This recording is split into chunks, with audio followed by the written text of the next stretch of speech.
अस्सलाम वालेकुम, मेरा नाम है चांसेब हाशमी और ये है टोयोटा CHR GLED 2020 मॉडल और ये गाड़ी का फेसलिफ्ट वाला वर्जन है। CHR में फेसलिफ्ट के बाद काफ़ी सारी इंप्रूवमेंट्स की गई थी, वो मैं कवर करूंगा आगे जाके।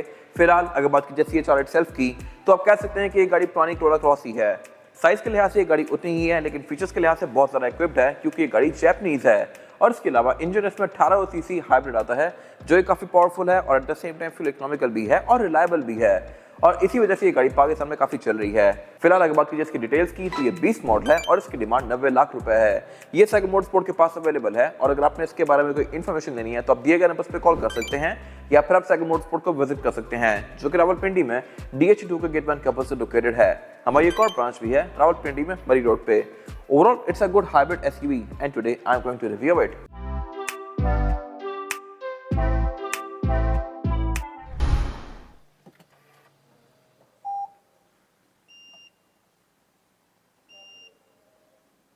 Let's start with the exterior of this car. Looks के लिहाज से मेरे ख्याल से ये गाड़ी फेसलिफ्ट के बाद बहुत इंप्रूव कर दी गई थी। इस तरह से कि इसकी DRL भी एंड टू एंड कंटिन्यू करती है और इसके अलावा इसकी हेडलाइट में ये बाइजोन प्रोजेक्शन लैंप पहले की तरह ही आता है, लेकिन इसकी ये वाली जो पार्किंग है ये भी पहले से काफी इंप्रूव कर दी गई है। फिर इसके फॉग लैंप भी अब LED में है और फेसलिफ्ट के बाद वाली गाड़ी की ग्रिल और इसकी बॉडी किट्स भी चेंज की गई थी। ग्रिल्स में पूरी ही अब ये ब्लैक आउट आती है और इसके अलावा टोयोटा का लोगो इसमें प्रिंटेड है क्योंकि ऑब्वियसली इसमें रडार आता है और इसके अलावा इसकी ब्लू लाइनिंग्स कंटिन्यू करती हैं इसके अंदर, जो कि शो करवाता है कि ये गाड़ी हाइब्रिड है। फिर इसकी ओवरऑल बम्पर की डिजाइन भी पहले से काफी अग्रेसिव कर दी गई है और बॉडी किट्स भी इसके काफी नीचे तक कंटिन्यू कर रही हैं। फिर इसके ऊपर यहाँ पे कुछ और सेंसर्स आते हैं जो कि इसके कुछ फीचर्स को इनेबल करते हैं, जैसे कि ऑटो लेवलिंग हेडलाइट्स को और इसके अलावा ऑटोमेटिक हेडलाइट्स को, जो कि ऑटोमेटिकली डे और नाइट को सेंस करके ऑन और ऑफ होती हैं। लुक्स के लिहाज से मेरे ख्याल से इस कैटेगरी में ये गाड़ी काफी खूबसूरत है और वैसे लोग इस गाड़ी को वेजल से कंपेयर करते हैं, बट मेरे ख्याल से वेजल से ये गाड़ी एनी डे एक बेहतर ऑप्शन है क्योंकि साइज के लिहाज से उससे थोड़ी ज्यादा बड़ी फील होती ही है, रिम भी इसके ज्यादा बड़े हैं और पावर के लिहाज से भी ये बेहतर है क्योंकि वेजल 1500 होती है, ये 1800 है। फिर वेजल होंडा है और ये टोयोटा है। टोयोटा बहुत सारा रिलायबल होती है, तो ये एनी डे एक बेहतर ऑप्शन है। और अगर आप सेम मॉडल ईयर की दो गाड़ियां देखें तो वेजल इससे महंगी होती है। वेजल की वैसे शेप नहीं आ गई थी इसलिए थोड़ी सी ऊपर रहती है, बट ये भी मेरे ख्याल से अपनी जगह पे सही पैसे पूरे करती है। यहाँ पे हाइब्रिड की बैचिंग दी गई है। फेंडर्स की काफी ज़्यादा बोल्स्टर्ड है, रिम का साइज इसमें बड़ा है, वो मैं कवर करूंगा आगे जाके। साइड मिरर इसमें ऑटो रिट्रैक्टेबल है, एडजस्टेबल है और इनमें नीचे ये कैमरास भी आते हैं जो कि आपको इसकी साइड्स का व्यू देंगे। ये गाड़ी 360 डिग्री कैमरा सेटअप ऑफर करती है। इसमें आगे भी कैमरा है और बैक पे भी है, साइड्स पे भी हैं। फिर इसमें पार्किंग सेंसर्स भी हैं और इसके अलावा ये साइड मिरर्स हीटेड भी हैं। तो ये सारी चीज़ें मिलकर गाड़ी के एक्सपीरियंस को काफ़ी बेहतर बनाती हैं। और जहाँ तक बात है इसकी एब्सोल्यूट साइड प्रोफाइल की, तो अगर आप इसकी साइड पर गौर करें तो इसकी विंडोज का डिजाइन काफी हद तक प्लेन की कॉकपिट जैसा रखा गया है। कॉकपिट भी इसी तरह आगे से आके बैक पे पतला होता होता खत्म हो जाता है। This car is no different, but इसका एक ड्रॉबैक है, वो मैं कवर करूंगा अंदर जाके। ये इतनी छोटी विंडो अंदर से थोड़ा सा तंग करती है। खैर बाकी ये गाड़ी हार्ड टॉप ही आती है, इसमें सनरूफ या पैनोरामिक रूफ नहीं आती। अगर होती है मेरे ख्याल से ये गाड़ी बहुत ज़्यादा पॉपुलर होती है पाकिस्तान में क्योंकि ये स्पोर्टेज वगैरह से बहुत पहले से आ रही है। ये गाड़ी 2016-17 में एग्जिस्ट करती थी पाकिस्तान में और तब अगर ये सनरूफ ऑफर करती तो ये बहुत चलती। इस एरा में ना वेजल सनरूफ ऑफर करी थी ना ये गाड़ी। क्रॉस में अब आ गई है, बट इसमें भी मेरे ख्याल से होनी चाहिए थी। खैर बाकी बॉडी किट्स यहाँ पे भी काफ़ी ज़्यादा बोल्स्टर्ड हैं। ये बॉडी किट्स GLED वाली कार में ही आती हैं और इसमें स्मार्ट एंट्री भी आती है, यानी कि आप इसको डोर से यहीं से ही लॉक अनलॉक कर सकते हैं। ग्राउंड क्लियरेंस के लिहाज से ये गाड़ी थोड़ी बेहतर हो सकती थी क्योंकि स्पेसिफिक गाड़ी में बॉडी किट्स लगी हुई हैं तो ये काफ़ी नीचे है और आपको शायद पाकिस्तान में थोड़ा सा तंग करे लोग बिठा के, बट अगर आप इसकी किट्स रिमूव कर दें और टायरों की प्रोफाइल थोड़ी सी मोटी कर लें तो ये गाड़ी पाकिस्तान के हिसाब से बिल्कुल ओके हो जाएगी। एंट्री और एग्जिट इस गाड़ी में आसान है क्योंकि गाड़ी आपकी हाइट पे ही है। और जहाँ तक बात है इसके रेयर एंड की तो ये भी फेसलिफ्ट में काफी इंप्रूव कर दिया गया था। टेल लाइट्स इसमें भी पूरी लावा LED लैंप वाली आती है और इंडिकेटर भी इसके LED में दे दिए गए हैं जो कि पहले थोड़े बेसिक से थे। बाकी इसके अलावा ये इसकी black strip end to end continue करती है और बैक पे भी इसकी बॉडी किट्स काफी ज्यादा बोस्टेड हैं GLED होने की वजह से। एग्जॉस्ट इसमें छुपा के दिया गया है क्योंकि ऑब्वियसली कोई फैंसी बड़े इंजन वाली गाड़ी तो है नहीं। और पार्किंग सेंसर इसके बैक पे भी आते हैं। इसके फिर ये जो रिफ्लेक्टर्स हैं ये भी काफ़ी बड़े कर दिए गए थे फेसलिफ्ट में। और ओवरऑल लुक्स के लिहाज से मेरे ख्याल से इसकी बैक एंड भी काफ़ी खूबसूरत है। स्पॉइलर में इसके ये कट्स दिए गए हैं, वाइपर्स के बैक पे काफ़ी नीटली इनकॉर्पोरेट किया गया है और ओवरऑल डिजाइन है कुछ यहाँ पे काफ़ी खूबसूरत है। ट्रंक कैपेसिटी के लिहाज से भी गाड़ी डिसेंट है। यहाँ पर आप 4 से 5 लोगों का लगेज इजीली एडजस्ट कर सकते हैं। और इसमें जो नीचे वाला एरिया है ये खाली ही है, ये स्पेयर टायर ऑफर नहीं करती, बट यहाँ पे इतनी सारी जगह है तो आप लेकर रख सकते हैं ये वाली केसेस निकाल के। कंपनी से यहाँ पे नहीं आता। लेफ्ट फ्रंट पे स्टोरेज कंपार्टमेंट्स दिए गए हैं। रेयर बेंचेस के 60-40 के स्प्लिट के साथ हैं, जिनको फोल्ड करके आप इसकी ट्रंक कैपेसिटी को और भी ज़्यादा स्पेशियस बना सकते हैं। विंडोज में वैसे प्राइवेसी वाली आती हैं, बट स्पेसिफिक कार के केस में इसको और भी ज़्यादा टेंट किया हुआ है। और जहाँ तक बात है इस गाड़ी की एंट्री की, तो यहाँ पे ये गाड़ी सिर्फ एक मेन चीज़ लैक करती है, और वो है इसकी सनरूफ या पैनोरामिक रूफ। ये हार्ड टॉप आती है, अगर इसमें सनरूफ होती तो ये बहुत ज़्यादा चलती। खैर, बाकी लग्जरी के लिहाज से गाड़ी डिसेंट है, फीचर्स भी यहाँ पे अच्छे दिए गए हैं, और ये क्योंकि टोयोटा है तो हर चीज़ इसमें काफ़ी रिलायबल है। जहाँ तक बात है स्टीयरिंग व्हील की, तो ये पूरा ही लेदर स्टिच्ड है, और उसके अलावा ये हैवी मल्टीमीडिया वाला स्टीयरिंग। फिर ये गाड़ी क्योंकि जैपनीज है तो इसमें रडार भी आता है, और क्रूज कंट्रोल वगैरह भी एडेप्टिव हैं, तो ये मेरे ख्याल से एक अच्छी चीज़ है।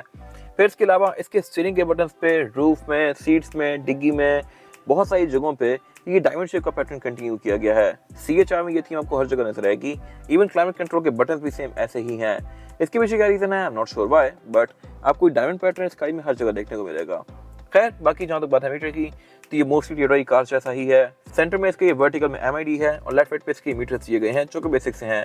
लेकिन इसकी जो मीटर की हाउसिंग है ये पूरी लेदर की फिनिश में है, और ये लेदर काफ़ी प्रीमियम है, तो ये मेरे ख्याल से बड़ी फिट चीज़ है, और ये है ब्राउन कलर में। प्री फेसलिफ्ट कार में यहाँ पे थीम थोड़ी सी डिफरेंट थी। बाकी इसके पीछे वाला एरिया सारा चीप प्लास्टिक है, और इस कैटेगरी की गाड़ियों में ऐसे ही प्लास्टिक आते हैं। बाकी इसके अलावा साउंड सिस्टम इस गाड़ी में प्रीमियम है। पैनल जो है ये वाला इसका ये वर्टिकल है, और ये वैसा ही है सेम जैसा कि टोयोटा की नई कार्स में आ रहा है, तो ये अपडेट कर दिया गया था फेसलिफ्ट में, और इसकी फिनिश भी मैट की है। फिर इसके आसपास जो ये जितनी भी फिल्स दी गई हैं ये भी इसकी ये शेडो ग्रे हैं, और ये भी मैट फिनिश में है। पहले ये ग्लॉसी सी आती थी, तो ये मेरे ख्याल से काफी बेहतर लग रही है as compare to pre facelift वाली कार। बाकी एयर वेंट्स वगैरह इसमें नॉर्मल है। क्लाइमेट कंट्रोल इसका डुअल जोन है। हीटेड सीट्स वगैरह इस स्पेसिफिक गाड़ी में नहीं है, वरना ये गाड़ी ऑफर करती है।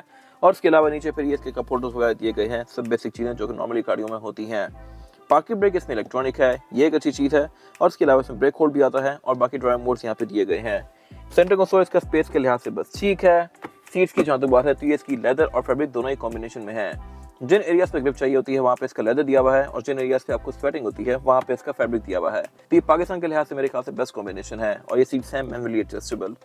बाकी इसके अलावा इसका सेम यही कलर कॉम्बिनेशन डोर्स में कंटिन्यू किया गया है, लेकिन आर्मरेस्ट पे इसके लेदर आता है। ये वाला एरिया पिछली CHR में मैरून सा था, इसमें ये ग्रे कर दिया गया है, तो इसकी लुक भी पहले से बहुत बेहतर आ रही है।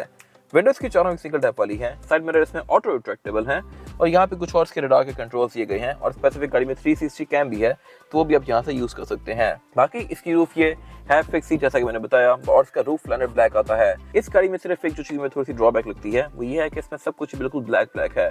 रूफ लाइनर भी ब्लैक, पिछले विंडोज भी ब्लैक, पूरा रूम पीछे ब्लैक, तो इसमें रात के टाइम थोड़ी घुटन सी फील होती है, और मेरे ख्याल से ये चीज बेहतर हो सकती थी। बाकी हर किसी की अपनी ओपिनियन है, कुछ लोगों को ये वाला लुक ज्यादा बेहतर लगता है। बाकी वही डायमंड पैटर्न छत वाला इसकी लाइट्स में भी कंटिन्यू किया गया है, मैट से भी कंटिन्यू किया गया है, और इसके अलावा जो इसकी एयरबैग्स के कैप्स हैं ये भी डायमंड पैटर्न में हैं। बाकी इसके अलावा एयरबैग इसमें टोटल 8 आते हैं, एक स्टीयरिंग व्हील में, डैशबोर्ड में, 4 पिलर्स में, और 2 सीट्स के साइड पर। और जहाँ तक बात है इसकी रेयर सीट्स की, तो यहाँ पे आपको आइडिया हो रहा होगा कि ये कितनी डल है, डिम है, क्योंकि यहाँ पे सब कुछ ही बिल्कुल ब्लैक सा है। और एक और इसमें चीज़ जो थोड़ी सी अजीब है वो ये है कि इसके डोर का जो ये वाला एरिया है ये बहुत बड़ा है। बाहर से इसकी विंडोज को बिल्कुल प्लेन जैसी शेप दी गई है, और वो बाहर से खूबसूरत लगती है, लेकिन उसका ड्रॉबैक आपको अंदर आकर नजर आता है, वो ये है कि यहाँ से बाहर देखने के लिए बहुत थोड़ी सी जगह है। ये इतना बड़ा सारा एरिया इसके डोर ने ले लिया है विदाउट एनी रीजन। बाकी इसके अलावा इसके डोर्स में कप होल्डर्स वगैरह दिए गए हैं, और बाकी सारा कुछ यहाँ पे नॉर्मल है। सीट्स इसमें 60-40 के स्प्लिट के साथ हैं, ये भी लेदर और फैब्रिक के कॉम्बिनेशन में है।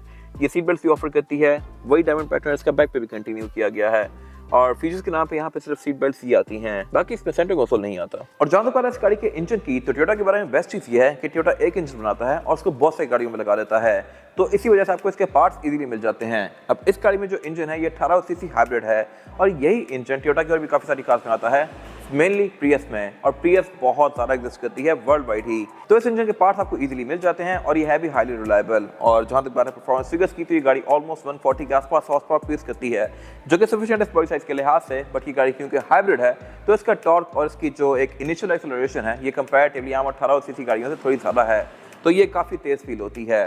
बाकी अब ये गाड़ी ऑन खड़ी हुई है, लेकिन इसकी कोई नॉइज नहीं है, ना ये फ्यूल ले रही है, ना ही ये गर्म हो रही है, तो ये मेरे ख्याल से बड़ी मजे की चीज़ है। और इसके अलावा जहाँ तक बात है फ्यूल इकोनॉमी की, तो ये गाड़ी आपको 20 प्लस की एवरेज आराम से दे सकती है अगर आप इसको लाइट फुट पर यूज़ करें। अगर आप इसको ज़्यादा फ्लोर करेंगे तो ये 18, 16, 15 पे भी आ सकती है। लॉन्ग पे इसकी एवरेज 15-18 के आसपास ही होती है। कम स्पीड से ये गाड़ी बेहतर एवरेज देती है, क्योंकि जब तक ये गाड़ी 60 से नीचे रहेगी इसका इंजन ऑफ रहेगा, जैसे कि अभी है। जैसे ये 60 से एक्सीड करती है तो फिर इसका इंजन ऑन हो जाता है, और ये गाड़ी आम गैसोलीन कार्स की तरह हो जाती है, फ्यूल लेती है। बाकी इसमें ABS, traction control, driver modes ये सब आता है। बोनट के अंदर इंसुलेशन भी दी गई है। और जहां तक बात है इसके टायर साइज की तो ये है 225, 50 और 18। रिम इसमें 18 इंचेस का आता है जो कि डुअल कॉम्बिनेशन में है एल्यूमिनियम और ग्लॉस ब्लैक के। और टायर इसमें डनलॉप NSAfe है जो कि एक अच्छा टायर है और अभी इसकी हाफ से ज़्यादा लाइफ रिमेनिंग है। बाकी इसमें ऑल व्हील डिस्क ब्रेक आती है, ट्रैक्शन कंट्रोल आता है, ABS भी आता है जो कि इस राइड को बेहतर बनाते हैं। और ग्राउंड क्लियरेंस के लिहाज से ये गाड़ी बेहतर हो सकती है। अगर आप इसके टायर की प्रोफाइल 50 की बजाय 60 या 70 कर दें तो फिर ये गाड़ी थोड़ी सी ऊंची हो जाएगी। फिलहाल ये काफ़ी करीब है तो ज़्यादा लोग बिठा के गाड़ी नहीं चलेगी पाकिस्तान में। ये था आज का रिव्यू। अगर आपको रिव्यू पसंद आया है तो उसको लाइक कीजिए, मेरे चैनल को सब्सक्राइब कीजिए और अगर आपके पास गाड़ी से रिलेटेड कोई भी राय है तो उसको कमेंट सेक्शन में शेयर जरूर कीजिएगा ताकि वो लोग जो ये गाड़ी लेने वाले हैं वो आपकी राय से फ़ायदा उठा सकें। अपना ख्याल रखिएगा। Thank you.